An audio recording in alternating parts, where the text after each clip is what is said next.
Les galaxies que vous voyez ici ne devraient pas exister. Et pourtant, le télescope spatial James Webb les a bel et bien observées et photographiées. C'est toute la cosmologie qui est en crise. Si l'on en croit certains, ces galaxies impossibles impliqueraient même que la théorie du Big Bang serait fausse. Le Big Bang n'aurait jamais eu lieu. Alors, comment dire non.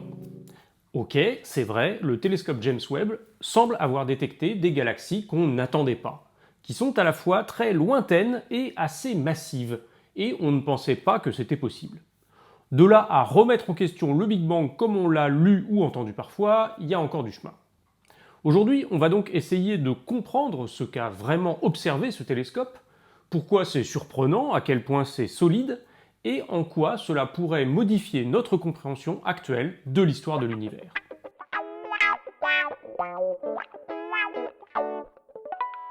Puisque c'est de ça dont on va parler, commençons par rappeler brièvement ce qu'est le Big Bang. Il s'agit d'un modèle de l'histoire de l'univers qui nous dit qu'il y a environ 13,8 milliards d'années, ce dernier était dans un état incroyablement dense et chaud, et qu'il s'est depuis étendu et refroidi, donnant naissance aux atomes, aux étoiles, aux galaxies. Derrière cette idée, il y a un modèle mathématique précis qui découle des équations de la relativité générale et qui nous permet de reconstituer précisément l'évolution de l'univers pendant ces 13,8 milliards d'années. Et surtout, on dispose aujourd'hui de nombreuses observations astrophysiques qui viennent corroborer le modèle du Big Bang, en nous renseignant sur l'état de l'univers à différentes époques. On peut mentionner la nucléosynthèse primordiale, le rayonnement fossile, qu'on sait caractériser avec une précision incroyable, l'expansion de l'univers elle-même qu'on peut mesurer précisément grâce à la loi de Hubble, ou encore la répartition des galaxies et la structure à grande échelle de l'univers. Scientifiquement parlant, le modèle du Big Bang est donc très solide, et aucun chercheur du domaine ne le remet en cause de façon significative. Pourtant, il est vrai que tout n'est pas encore limpide, et que ce modèle fait intervenir quelques ingrédients dont la nature n'est pas élucidée, comme la matière noire ou l'inflation. J'ai consacré pas mal de vidéos à ces différents éléments et je vous y renvoie pour avoir plus de détails. Après ces petits rappels sur le modèle du Big Bang, voyons maintenant ce qu'aurait observé le télescope James Webb, et qui remettrait en cause ce modèle. Pour ceux qui l'auraient raté, ce télescope a été lancé par Ariane 5 en décembre 2021 et a fourni ses premières images à l'été 2022. Il est le successeur du télescope spatial Hubble, mais il est évidemment beaucoup plus puissant, ce qui lui permet de voir des objets encore plus lointains. Mais en astronomie, quand on parle de voir des objets très lointains, il se passe un truc un peu contre-intuitif. On sait que la lumière ne se déplace pas de façon instantanée, elle a une certaine vitesse, 300 000 km/s environ. Et donc quand un rayon lumineux atteint le télescope, disons en ce moment, ce rayon a en fait été émis par sa source il y a un certain temps, le temps qu'il a fallu à la lumière pour faire le voyage, un temps d'autant plus long que l'objet qu'on observe est lointain. Par exemple, ces deux galaxies, qu'on appelle les galaxies du papillon, on les voit telles qu'elles étaient il y a environ 65 millions d'années. Mais on ne sait pas à quoi elles ressemblent aujourd'hui. Inversement, s'il y a des astronomes extraterrestres dans ces galaxies avec des télescopes incroyablement puissants, eh bien rassurez-vous, ils ne peuvent pas nous voir, nous les humains. Actuellement, ils sont en train de voir la Terre telle qu'elle était il y a 65 millions d'années, à peu près au moment de l'extinction des dinosaures. Et on peut pousser le bouchon beaucoup plus loin. Si la lumière d'une galaxie lointaine a mis 13 milliards d'années à nous parvenir, eh bien on va voir cette galaxie telle qu'elle était il y a 13 milliards d'années, quand l'univers avait à peine 800 millions d'années. Avec un télescope, voir très loin, ça permet de remonter dans le passé de l'univers, et donc de comprendre comment il était à ces époques lointaines. Mais comment fait-on pour savoir qu'un objet astrophysique qu'on observe se trouve effectivement loin ? Qu'est-ce qui nous permet d'estimer sa distance et donc de savoir de combien on remonte dans le passé en l'observant ? Eh bien, on utilise le phénomène du décalage vers le rouge. On sait que du fait de l'expansion de l'univers, plus la lumière aura voyagé dans l'espace avant de nous parvenir, plus sa longueur d'onde sera allongée. Et quand la longueur d'onde s'allonge, cela la décale vers le rouge, voire l'infrarouge. Donc plus un objet est distant, plus il nous apparaîtra décalé vers le rouge. Alors ça a l'air bien comme idée, mais il y a quand même une ambiguïté. Imaginons que j'observe une galaxie et que je vois qu'elle est effectivement assez rouge. Comment je fais pour savoir si c'est une galaxie qui est lointaine et a donc subi un décalage important, ou bien si c'est simplement une galaxie plus proche mais qui est naturellement rouge, parce qu'elle contient beaucoup d'étoiles rouges par exemple ? Bah oui, on sait que la couleur des étoiles peut varier notamment en fonction de leur température, qui dépend de leur taille, de leur âge. Certaines étoiles sont plus rouges que d'autres. Alors comment on fait la distinction entre une galaxie proche et rouge et une galaxie lointaine et décalée vers le rouge? Eh bien, on utilise des spectres lumineux, c'est-à-dire des courbes qui représentent la quantité de lumière reçue par le télescope en fonction des différentes longueurs d'onde. Or, ces spectres ont des formes assez particulières qu'on sait interpréter. Voici par exemple le genre de spectre que l'on peut observer. Ce qu'on voit ici, c'est le flux lumineux mesuré en fonction de la longueur d'onde de la lumière, exprimée en nanomètres. Et on voit qu'il y a des pics et des creux assez marqués. Ces pics et ces creux sont dus aux raies d'absorption et d'émission des différents éléments qu'on trouve dans les galaxies. Prenons l'hydrogène, l'élément le plus abondant de l'univers. On sait qu'il absorbe et émet de la lumière à des longueurs d'onde bien particulières qui sont liées aux transitions entre les niveaux d'énergie de l'atome d'hydrogène. Et cela va créer des pics et des creux dans les spectres. Par exemple, sur ce spectre, le pic vers 480 nanomètres correspond à ce qu'on appelle la raie Lyman alpha de l'hydrogène, qui provient de la transition entre le niveau 2 et le niveau 1 d'énergie. En principe, quand on la mesure sur Terre, cette raie a une longueur d'onde d'environ 120 nanomètres. Or là, on voit sur le spectre qu'elle est à 480, à cause du décalage vers le rouge. D'ailleurs, quand on parle de décalage vers le rouge, il faut savoir qu'il agit sur les longueurs d'onde comme un facteur multiplicatif. Ici, il y a un facteur d'environ 4 qui fait passer de 120 à 480. Et d'ailleurs, on retrouve ce même facteur sur d'autres caractéristiques du spectre. La raie Lyman alpha est ici très visible, mais on sait identifier les autres et les relier à différentes raies de l'hydrogène ou d'autres éléments. Sur ce spectre, si on regarde dans le détail, on peut mesurer que toutes les longueurs d'onde sont multipliées par environ 4. Pour quantifier le décalage vers le rouge de façon universelle, on utilise un nombre qu'on appelle en anglais redshift, et on le note généralement Z. Pour ça, on prend le facteur multiplicatif qu'on a trouvé et on enlève 1. Sur l'exemple que je vous ai donné, il y avait un facteur 4, donc ça correspond à un redshift d'environ Z égale 3. Pas de décalage du tout, c'est Z égale 0.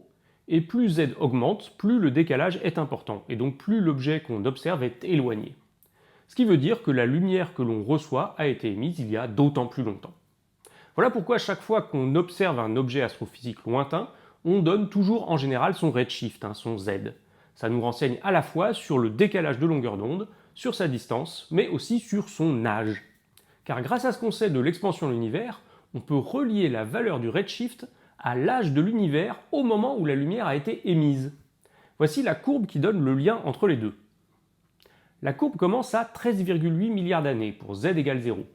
C'est logique, si vous mesurez un redshift de 0, pas de décalage, c'est que la lumière a été émise très récemment, donc à un moment où l'univers avait son âge actuel, c'est-à-dire 13,8 milliards d'années. Et plus le redshift est élevé, plus l'univers était jeune au moment de l'émission de la lumière. Pour le spectre qu'on a tracé tout à l'heure, on avait estimé un redshift de 3 et on voit que ça correspond à un univers d'environ 2 milliards d'années seulement. Et pour des redshifts au-delà de 6, l'univers avait moins d'1 milliard d'années au moment où la lumière a été émise. Bon, donc je résume. Grâce aux raies d'absorption et d'émission dans les spectres lumineux, on peut quantifier le décalage vers le rouge des objets astrophysiques qu'on détecte, et on peut donc estimer de combien on remonte dans le passé en les observant. Pour contempler des galaxies telles qu'elles étaient au cours du premier milliard d'années de l'univers, on l'a vu, il faut détecter des redshifts supérieurs à 6. Cela veut dire que beaucoup des caractéristiques intéressantes des spectres vont se retrouver décalées jusque dans l'infrarouge. Et ça tombe bien, le télescope James Webb est conçu pour être très performant dans l'infrarouge, bien plus que son prédécesseur, le télescope Hubble. Alors malgré tout, Hubble avait déjà détecté des galaxies très lointaines. Par exemple, son record, c'est la galaxie nommée GN-Z11, mesurée à un redshift de 11, c'est-à-dire correspondant à une époque où l'univers n'avait que 400 millions d'années.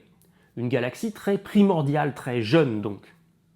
Mais ce qu'ont estimé les astrophysiciens, c'est que cette galaxie était à ce moment-là relativement petite, probablement 100 fois moins massive que la nôtre. Et c'est assez cohérent, on parle d'une galaxie encore très jeune, on ne s'attend pas à ce qu'elle soit déjà très grosse. Mais récemment, le télescope James Webb, avec sa puissance inégalée, a pu faire des découvertes plutôt surprenantes. Ce qu'a découvert le télescope James Webb, ce sont des galaxies avec un redshift relativement élevé, entre 7 et 9, mais qui sont étonnamment massives.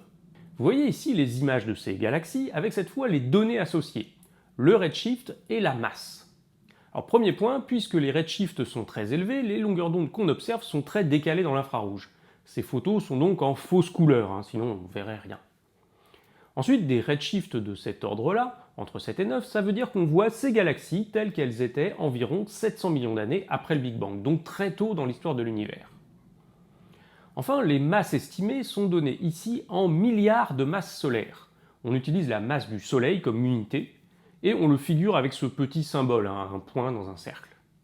Par comparaison, la Voie lactée est actuellement autour de 50 à 100 milliards. Donc vous voyez qu'on est sur des galaxies qui sont presque aussi grosses que la nôtre. Et ça, on ne s'attendait pas à ce que ça soit possible. Pour comprendre ce résultat et voir en quoi il est perturbant, il faut que je précise une chose. On parle ici de la masse stellaire de la galaxie, c'est-à-dire la masse des étoiles qu'elle contient. De façon générale, si on considère la masse totale d'une galaxie, on sait qu'environ seulement 1/5 est de la matière ordinaire, on parle de matière baryonique, tout le reste c'est de la matière noire. Ensuite, sur cette matière baryonique, seule une fraction est sous forme d'étoiles qui brillent, dont on peut observer la lumière. C'est la masse stellaire. Tout le reste est essentiellement sous forme de gaz dispersés entre les étoiles, surtout de l'hydrogène et l'hélium. Et donc sur ces images, quand on estime la masse d'une galaxie, on parle seulement de la masse stellaire, qu'on exprime donc en milliards de masses solaires. Alors pourquoi ces galaxies nous surprennent-elles? Eh bien parce que leur masse stellaire est trop élevée par rapport à ce à quoi on s'attendrait pour des galaxies si jeunes. Je vous évoquais plutôt qu'une des confirmations expérimentales du modèle du Big Bang vient de la structure à grande échelle de l'univers. On sait en effet simuler la formation et l'évolution des galaxies et la comparer à ce qu'on observe actuellement dans l'univers. J'y avais consacré une vidéo d'ailleurs. Ça fonctionne très bien et ces simulations permettent notamment de savoir à quel rythme se forment les galaxies, ainsi que les étoiles à l'intérieur. On peut donc estimer à quelle quantité de galaxies on est censé s'attendre à chaque étape de l'histoire de l'univers et quelle taille peuvent avoir ces galaxies. Et c'est ce qui permet de dire que la découverte de ces galaxies qui sont à la fois jeunes et pleines d'étoiles est plutôt improbable. Pour ceux qui aiment les détails, on sait estimer l'abondance des halos de matière noire et donc des galaxies possibles en fonction de leur taille et du redshift. Plus on remonte dans le temps vers des redshifts élevés, plus les grosses galaxies sont improbables. Et c'est ce qui nous permet de dire que ces quelques galaxies observées par le télescope James Webb ne semblent pas trop collées, elles sont trop grosses pour leur âge. Elles ne sont pas impossibles, mais elles devraient être rares, or on en a vu plusieurs. Donc on a un problème, ou ce que les astrophysiciens aiment bien appeler une tension. Je vous avais déjà parlé de la tension sur la valeur de la constante de Hubble, et bien là c'est pareil. La théorie et les observations ne collent pas trop, et il va falloir comprendre et essayer de résoudre la tension. Alors maintenant, voyons ensemble les pistes.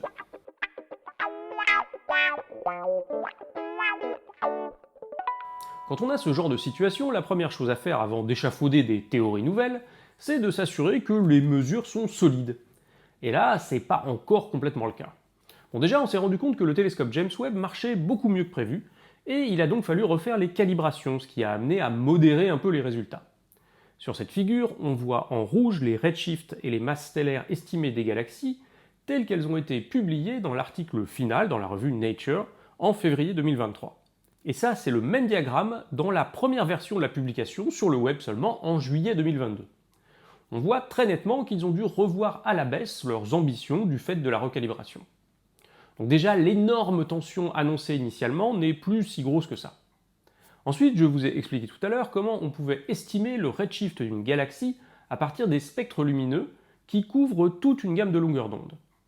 Sauf que là, en fait, les spectres, on les a pas. Comme je le racontais dans ma vidéo sur le James Webb, ce télescope est équipé de plusieurs instruments. Certains, comme NIRSPEC, permettent effectivement de faire de la spectroscopie, c'est-à-dire de mesurer des spectres lumineux complets, mais on les utilise en général sur un objet précis quand on sait déjà ce qu'on cherche. Là, ces galaxies étranges ont été détectées avec un instrument plus général qui s'appelle NIRCam et qui sert à observer de plus grandes portions du ciel pour détecter de nouveaux objets. Et avec l'instrument NIRCam, on n'a pas accès au spectre complet, juste à quelques valeurs mesurées via des filtres, et qui donnent donc seulement quelques points sur la courbe du spectre. Voici une figure extraite de l'article pour une des galaxies candidates. En noir, on voit les valeurs mesurées avec les filtres à 7 longueurs d'onde différentes. Et à partir de là, pour estimer le redshift, on doit trouver un spectre théorique qui collerait bien avec ces quelques points-là. Alors c'est ce qu'on voit ici en rouge, c'est justement le spectre théorique le plus probable avec ces mesures. Et il correspond à un redshift de 8. C'est la valeur annoncée. Vous imaginez bien qu'avec juste 7 points, il y a peut-être d'autres spectres qui colleraient pas si mal. Et c'est pour ça que dans la figure, il y a une petite courbe qui indique les probabilités des différents redshifts. Ce que ça veut dire, c'est que le plus probable pour cette galaxie, c'est effectivement un redshift de 8, mais en fait ça pourrait être quelque part entre 7,5 et 9. Si je vous raconte tout ça, c'est pour vous montrer que quand on annonce une valeur de redshift mesurée sans faire de spectre, d'une part ça demande pas mal de calculs pour y arriver, et d'autre part il y a des incertitudes. Bon, et pour les masses stellaires annoncées, est-ce qu'il y a aussi des incertitudes? Parce que c'est quand même ça le résultat marquant de l'article, des galaxies qui ont l'air particulièrement massives. Eh bien oui, là aussi la méthode est subtile et il y a des incertitudes. Alors, comment on fait pour estimer la masse stellaire d'une galaxie? Bon, déjà, on peut mesurer sa luminosité apparente, et si on connaît sa distance, ce que nous donne le redshift, on peut en déduire sa luminosité intrinsèque. Intuitivement, plus la luminosité intrinsèque est élevée, plus il y a d'étoiles, donc plus la masse stellaire est importante. Facile, non? Eh ben non, car malheureusement, la masse d'une galaxie n'est pas strictement proportionnelle à sa luminosité. Voyons comment ça fonctionne. Imaginez que je mesure la luminosité intrinsèque d'une galaxie et que je trouve qu'elle correspond à 1000 fois la luminosité solaire. Alors, 1000 fois, c'est beaucoup trop petit pour une vraie galaxie, mais c'est pour l'exemple. Une hypothèse naturelle serait de dire qu'elle contient environ 1000 étoiles comme le Soleil. Le Soleil qui, par définition, a une masse de 1 masse solaire et une luminosité de 1 luminosité solaire. Donc ma galaxie aurait une masse de 1000 masses solaires, facile. Mais ça, c'est si toutes les étoiles qui composent ma galaxie sont comme le Soleil. Mais supposez qu'au lieu de ça, elle soit composée de grosses étoiles bleues, comme l'étoile Spica. Une étoile bleue peut à elle seule avoir 1000 fois la luminosité du Soleil, tout en n'ayant que 5 fois sa masse. Avec cette hypothèse, on n'aurait qu'une seule étoile dans la galaxie pour expliquer cette luminosité, et donc une masse estimée de seulement 5 masses solaires, soit 200 fois plus faible que l'hypothèse précédente. A l'inverse, les étoiles qu'on appelle les naines rouges peuvent avoir une luminosité 100 fois plus faible que le Soleil, tout en pesant 0,2 masse solaire. Pour expliquer la luminosité totale de ma galaxie avec des naines rouges, il en faudrait 100 000, ce qui représenterait une masse totale de 20 000 masses solaires. Vous voyez donc que pour une luminosité donnée de la galaxie, ici 1000 luminosités solaires, la masse stellaire correspondante peut facilement varier entre 5 et 20 000, suivant les hypothèses que l'on prend sur les étoiles qui composent la galaxie. Et donc déduire la masse stellaire d'une galaxie juste à partir de sa luminosité intrinsèque, en fait c'est compliqué. Alors heureusement, on a des moyens d'estimer la quantité d'étoiles de chaque type qu'on peut trouver dans une galaxie. On procède en 2 temps. D'abord, pour une galaxie nouvelle qui vient de se former, on s'attend à une certaine distribution des masses des nouvelles étoiles. Ça s'appelle la fonction de masse initiale. Ensuite, on a besoin de connaître l'âge de la galaxie pour savoir comment cette répartition aura évolué. Et je dis bien l'âge de la galaxie, pas le temps qui s'est écoulé depuis le Big Bang. Heureusement, on peut estimer cet âge grâce à une autre spécificité du spectre qu'on appelle le break de Balmer. C'est ce petit saut qu'on voit ici et dont la taille nous renseigne sur l'abondance des différentes étoiles, petites, moyennes, grosses. Sauf que je vous rappelle ici qu'on ne mesure pas vraiment ce saut, on le devine en ayant essayé de coller des spectres à nos 7 points de mesure. Et c'est pour ça qu'il y a tant d'incertitudes sur les masses stellaires des galaxies. Bref, ce qu'il faut retenir, c'est que quand on estime les masses de ces galaxies, on doit vraiment faire pas mal d'hypothèses et de calculs pour essayer de tirer une valeur à partir des quelques points de mesure dont on dispose. Et pour être certain, il nous faudrait les spectres complets. Alors rassurez-vous, maintenant qu'on a détecté ces galaxies, il y aura des campagnes d'observation dédiées où le télescope James Webb pourra aller spécifiquement pointer ces quelques galaxies candidates et en faire un spectre, afin de confirmer ou infirmer ce qui a été détecté jusqu'ici. Si les mesures sont confirmées et résistent aux explications alternatives, ça signifie effectivement qu'il y a une tension, un truc qu'on n'arrive pas à expliquer avec nos modèles actuels de l'évolution de l'univers et de la formation des galaxies. Peut-être qu'il faudra repenser certains aspects des modèles, comme la distribution de masse initiale des étoiles, ou peut-être qu'il faudra envisager des changements plus importants, comme on essaye déjà de le faire pour résoudre la tension sur la constante de Hubble. Dans tous les cas, il va falloir être patient et attendre des mesures plus précises pour savoir si, oui ou non, ces galaxies sont si bizarres que ça. Merci d'avoir suivi la vidéo, comme toujours, abonnez-vous si ce n'est pas déjà le cas, rejoignez le serveur Discord de Science Étonnante pour prolonger la discussion, le lien est en description.